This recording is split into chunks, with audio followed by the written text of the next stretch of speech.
नमस्कार। राजस्थान की तमाम फटाफट खबरों में आपका स्वागत है। राजस्थान की खबरों के लिए आपसे निवेदन की यदि आपने राजस्थान की खबरों के लिए आपके अपने चैनल को सब्सक्राइब नहीं किया है तो कृपया करके राजस्थान की खबरों के लिए आपके अपने चैनल को सब्सक्राइब करना ना भूलें। आप सब्सक्राइब करते हैं तो हमें हिम्मत होती है सही और सच्ची खबरें आप तक पहुंचाने की। तो क्या है आज की बड़ी खबर? ये खबर राजस्थान से जुड़ी हुई नहीं है, लेकिन फिर भी ये देश के साथ जुड़ी हुई है और यहाँ राजस्थान के शेयर मार्केट में पैसा लगाने वालों से भी जुड़ी हुई है, इसलिए ये खबर भी आपके लिए जरूरी है।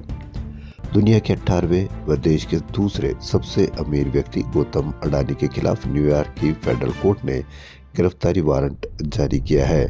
आरोप है कि उन्होंने भारत में सौर ऊर्जा का कॉन्ट्रैक्ट पाने के लिए सरकारी अधिकारियों को करीब 2200 करोड़ रुपए की रिश्वत दी है। मामले में अडानी के साथ उनके भतीजे सागर अडानी समेत 8 लोगों को भी आरोपी बनाया गया है। आंध्र और ओडिशा जिस सौर ऊर्जा के कॉन्ट्रैक्ट के लिए कथित घूस दी गई, उससे 20 साल में करीब $2 अरब यानी करीब 16,895 करोड़ रुपए का मुनाफा होना था। केस अडानी ग्रीन एनर्जी व एज्योर पावर से जुड़ा है। 24 अक्टूबर 2024 को न्यूयॉर्क की फेडरल कोर्ट में मामला दर्ज हुआ। अमेरिका में केस इसलिए दर्ज हुआ क्योंकि आरोप है कि घूस की रकम के लिए अमेरिकी निवेशकों से पैसा जुटाया था। अडानी ग्रुप की 10 कंपनियां शेयर मार्केट में लिस्टेड है। अमेरिकी कोर्ट द्वारा आरोपी बनाए जाने की खबर से इन कंपनियों के शेयर में 23% तक की गिरावट दर्ज की गई। शेयरों की मार्केट वैल्यू $26 अरब यानी करीब 2.19 लाख करोड़ रुपए गिर गई। जनवरी 23 में हिंडनबर्ग रिपोर्ट के बाद हुए घाटे से तिगुना यह घाटा है। उस वक्त अडानी ग्रुप ने हिंडनबर्ग पर कानूनी कार्रवाई की चेतावनी दी थी, लेकिन अब तक उस पर कोई कार्रवाई नहीं की गई है। शुक्रवार को भी अडानी की कंपनियों के शेयरों में गिरावट की आशंका है। शीतकालीन सत्र 25 नवंबर से शुरू होना है। इंडिया गठबंधन अभी से हमलावर है। वहीं अमेरिका में केस के बाद अफ्रीकी देश केन्या ने ग्रुप के साथ 73.6 करोड़ यानी करीब 6,000 करोड़ रुपए के ऊर्जा करार खत्म कर दिए हैं। केन्या के राष्ट्रपति विलियम रूतो ने संसद में राष्ट्र के नाम संबोधन में ऐलान किया कि अडानी ग्रुप के साथ नैरोबी एयरपोर्ट लीज की डील रद्द कर दी है। वहीं कांग्रेस नेता राहुल गांधी ने कहा कि हम चाहते हैं कि अडानी गिरफ्तार हो, लेकिन जानते हैं कि गिरफ्तार नहीं किया जाएगा क्योंकि पीएम मोदी अडानी जी का समर्थन करते हैं, वह उनके संरक्षक है। अब खबरें राजस्थान से जुड़ी हुई। राजस्थान में लगातार तापमान में गिरावट से सर्दी अब पांव पसारती नजर आ रही है। सर्द हवाएं चलने से बीते 24 घंटों में ज्यादातर शहरों का दिन रात का पारा 1 से 3 डिग्री सेल्सियस तक लुढ़का है। बीती रात 10 शहरों में न्यूनतम तापमान 10 डिग्री से नीचे उतर आया और वहीं माउंट आबू में 5 डिग्री सेल्सियस के साथ सबसे ठंडा शहर रहा। मौसम विभाग के अनुसार उत्तरी इलाकों से लगातार आ रही ठंडी हवाएं मैदानी इलाकों में सर्दी बढ़ा रही है। फिलहाल अगले 4-5 दिन मौसम शुष्क रहने और उत्तरी इलाकों पर बर्फबारी होने से ठंडी हवाएं चलेगी। इससे तापमान में गिरावट जारी रहने के आसार है।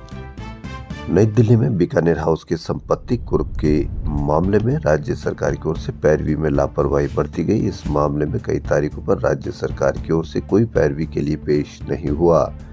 इसके चलते ही जिला न्यायालय 2 पटियाला कोर्ट नई दिल्ली ने 18 सितंबर 2024 को बीकानेर हाउस की संपत्ति कुर्की के आदेश जारी किए हैं। अब कुर्की वारंट जारी होने पर राज्य सरकार ने पैरवी की जिम्मेदारी सुप्रीम कोर्ट में एजी शिव मंगल शर्मा को दी है। एजी शिव मंगल शर्मा ने कहा कि वाणिज्यिक कोर्ट ने राज्य सरकार का पक्ष सुने बिना ही कुर्की आदेश व वारंट जारी किए, जो गलत है। कोलकाता के एक चाय व्यापारी अमित गोयल के बेटे के डेस्टिनेशन वेडिंग के लिए जयपुर को चुना गया। होटल रामबाग में गुरुवार को आयोजित शादी समारोह में सांसद के नेता और प्रतिपक्ष राहुल गांधी, कांग्रेस महासचिव प्रियंका गांधी, सपा नेता अखिलेश यादव, पत्नी डिंपल यादव के साथ पहुंचे। प्रियंका के साथ उनके बच्चे भी थे। बिजनेसमैन अमित गोयल का बेटा यशार्थ गोयल और प्रियंका का बेटा रेहान क्लासमेट है। सभी गोने रोड स्थित द ओबेरॉय राजविलास होटल में ठहरे हैं। गुरुवार रात 8 बजे राहुल गांधी सहित सभी सदस्य होटल राजविलास से रामबाग पहुंचे। शादी के कुछ कार्यक्रम शुक्रवार को भी आयोजित होंगे। ऐसे में प्रियंका गांधी व उनके बेटे शुक्रवार को भी समारोह में शामिल हो सकते हैं। आपको रेस्टोरेंट और ढाबों पर तो नकली सामान मिला ही था, उसकी खबर तो आपने देखी ही थी। अब उससे एक कदम और आगे, रेस्टोरेंट और ढाबों पर लगातार कार्रवाई के बाद इस बार खाद्य विभाग की टीम ने पानी की बोतल पैकिंग पर भी कार्रवाई शुरू की है। टीम ने सांगानेर तहसील के नेवटा स्थित सुमरा की ढाणी स्थित निर्माण इकाई का निरीक्षण किया। इस दौरान यहां पर गंदगी वाली जगह पर बोतलों में पानी भरते मिले। टीम ने पानी के सैंपल लेकर जांच के लिए भेजे। जांच रिपोर्ट आने के बाद कार्रवाई की जाएगी। अतिरिक्त खाद्य आयुक्त पंकज ओझा के नेतृत्व में मुख्य चिकित्सा एवं स्वास्थ्य अधिकारी जयपुर द्वितीय की टीम ने कार्रवाई की। जोन वाइज ई रिक्शा संचालन के लिए परिवहन विभाग ने कवायद शुरू कर दी। इसे लेकर गुरुवार को जयपुर आरटीओ प्रथम राजेंद्र सिंह शेखावत ने स्थानीय निकाय, पुलिस और ई रिक्शा एसोसिएशन के प्रतिनिधियों के साथ बैठक की, जिसमें ई रिक्शा पर लगने वाले QR कोड व ड्रेस कोड पर चर्चा हुई। परिवहन के एक वरिष्ठ अधिकारी ने बताया कि ई रिक्शा मालिकों को 31 दिसंबर तक लाइसेंस फिटनेस लेना होगा, क्योंकि 1 जनवरी से बिना लाइसेंस फिटनेस के ई रिक्शा नहीं चल सकेंगे। अधिकारियों की लापरवाही से 10 महीने पहले खराब 470 यूनिट रक्त के मामले में चिकित्सा विभाग ड्रग कंट्रोलर समेत 3 अफसरों पर एक्शन की तैयारी कर रहा है। विभाग के संयुक्त शासन सचिव निशा मीना की रिमाइंडर लेटर के बाद ड्रग आयुक्तालय एक्टिव हो गया। मीना के पत्र के बाद ड्रग आयुक्त इकबाल खान ने प्रकरण में ड्रग कंट्रोलर अजय फाटक, DCO नीरज कुमार और सुभाष दादरवाल के खिलाफ निर्धारित प्रपत्र में चार्जशीट तैयार करके प्रस्ताव चिकित्सा विभाग को भेजा है।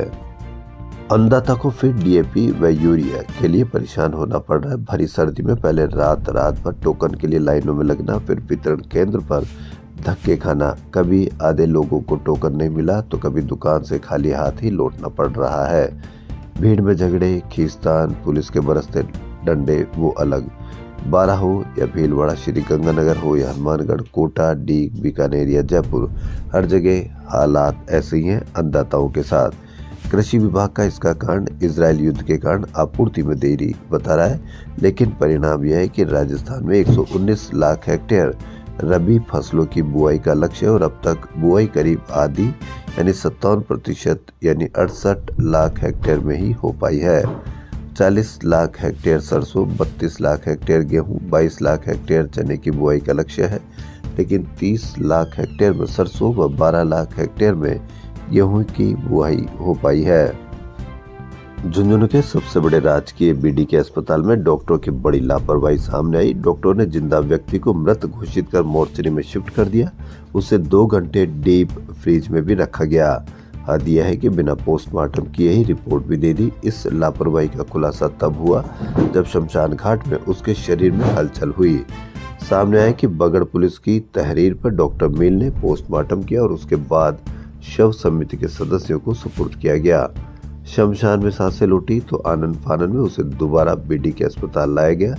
फिलहाल उसका ICU में इलाज चल रहा है। इस बारे में PMO डॉक्टर संदीप पचार का कहना है कि कई बार सस्पेंड डेथ के मामले हो जाते हैं। इस केस में भी ऐसा ही हुआ लग रहा है। बीमार व्यक्ति का नाम रोहिताश है। वह बगड़ में बीमांदितों के लिए चलाए जा रहे पुनर्वास केंद्र में रह रहा था।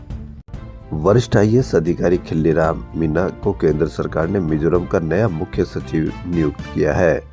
मीना मूलतः भरतपुर जिले की भुसावर तहसील के निठार गांव के रहने वाले हैं।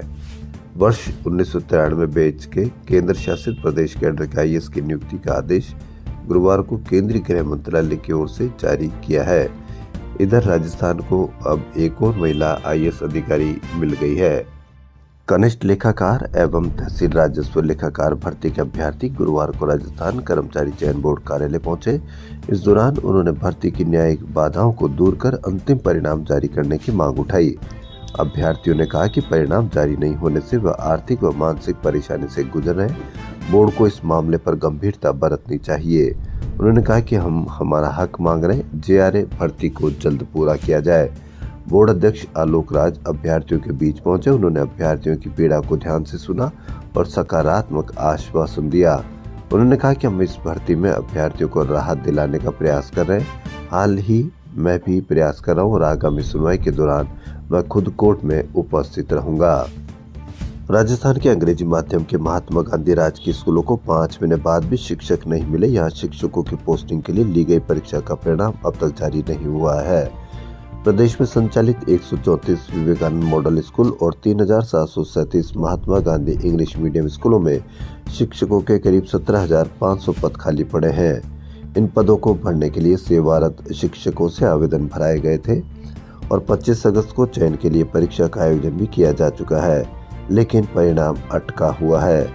राजस्थान माध्यमिक एवं माध्यमिक शिक्षक संघ और राजस्थान पंचायती राज और माध्यमिक शिक्षक संघ ने परिणाम जल्द जारी करने की मांग की है। इन संगठनों का कहना है कि परिणाम जारी नहीं होने से इन स्कूलों को शिक्षक नहीं मिले और बच्चों की पढ़ाई प्रभावित हो रही है। आधा सत्र बीत चुका, ऐसे में अगर जल्द ही परिणाम जारी नहीं किया गया तो बच्चों को बड़ा नुकसान होगा।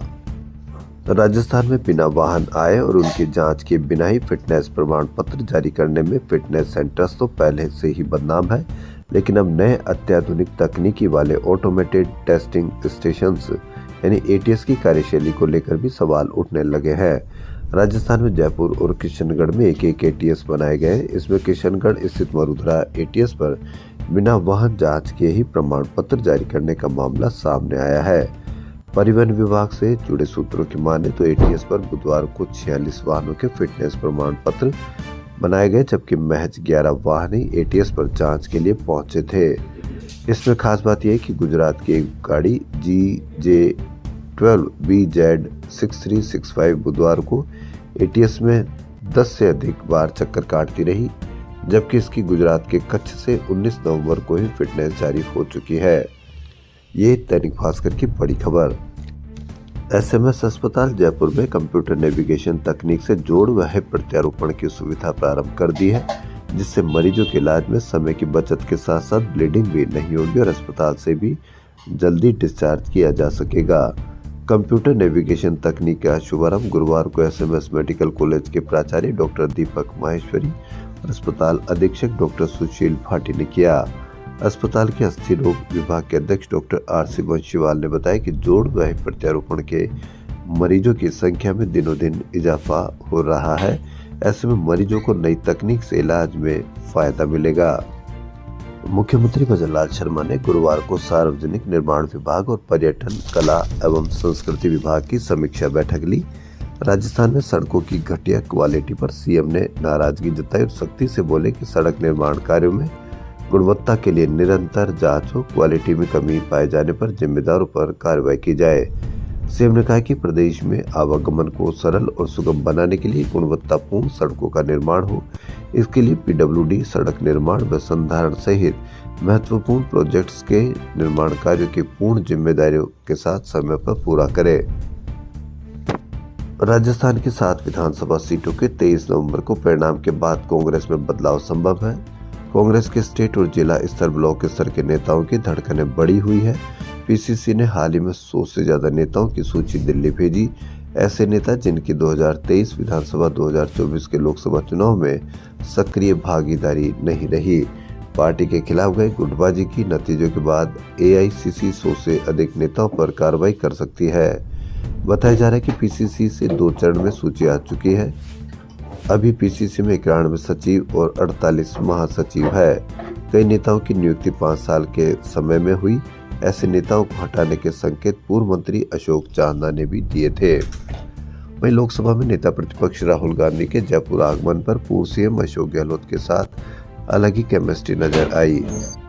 गहलोत और गांधी के बीच सहज वार्तालाप और मिलना गुरुवार को चर्चा का विषय रहा। राहुल का पीसीसी चीफ गोविंद सिंह डोटासरा, नेता प्रतिपक्ष टीकाराम जूली सहित कई नेताओं ने स्वागत किया। गांधी को पहले सुबह 11:50 पर पहुंचना था, लेकिन उनका शेड्यूल अचानक बदल गया। इस कारण उनके स्वागत में गए नेताओं को 2 चक्कर काटने पड़े। फिर राहुल शाम को 4:30 बजे पहुंचे। कुछ नेता 3-4 घंटे एयरपोर्ट पर ही इंतजार करते रहे। हालांकि राहुल द्वारा एक पूर्व मंत्री की माला नहीं पहनने को लेकर राजनीतिक मुद्दा बनाने का प्रयास किया गया, लेकिन हकीकत में गांधी जल्दी में आगे निकल गए और वह नेता माला उठाए खड़े ही रह गए। ऊंट संरक्षण योजना के तहत डी को आधार और जन आधार से जोड़ा जाएगा। ऊँटों के संरक्षण एवं संवर्धन के लिए राष्ट्रीय ऊष्ट संरक्षण योजना में टोडियों के जन्म पर उनके पालन पोषण के प्रोत्साहन के लिए स्वरूप ऊष्ट पालकों को 2 किस्तों में 20,000 रुपए दिए जाते हैं। नगर फोर्ट तहसील मुख्यालय टोंक पर गुरुवार को नगर फोर्ट सहित आसपास के ग्रामीणों ने सांकेतिक धरना देकर उपखंड देवली मनोज कुमार मीणा को मुख्यमंत्री के नाम ज्ञापन सौंपा गया। बंद के दौरान रास्ते में टायर जलाकर प्रदर्शन भी किया गया। गत सरकार में तहसील बनी नगर फोर्ट में शामिल किए गए 28 गांवों को फिर से उनियारा में शामिल करने की सरकार की घोषणा से अब नगर फोर्ट के कस्बे के लोग नाराज हो रहे हैं।